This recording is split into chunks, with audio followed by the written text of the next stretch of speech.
কেনান। তো ইব্রাহিম আলাইহিস সালাম যখন সেখানে হিজরত করেন, সেখানে তাকে কেন্দ্র করে একটা প্রশস্ত নববী মানে আদর্শ তাওহীদের প্রতিষ্ঠা, একটা নববী রুহানি পরিবেশ গড়ে ওঠে।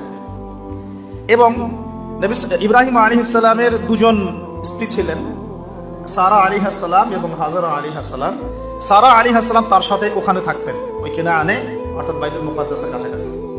আর আরেক স্ত্রী হাজারা আলাইহিস সালাম থাকতেন এই মক্কায়, কাবায়, যাকে কেন্দ্র করে এখানে একটা সভ্যতা গড়ে ওঠে, যেটা আপনারা জানেন ইসমাঈল আলাইহিস সালামের কুরবানি।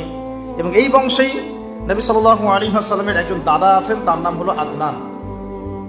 আবু আদনান না, আদনান। এবং এই আদনান কেন্দ্র করে ওখানে আদনানি আরব বলে একটা ট্রাইব চালু আছে।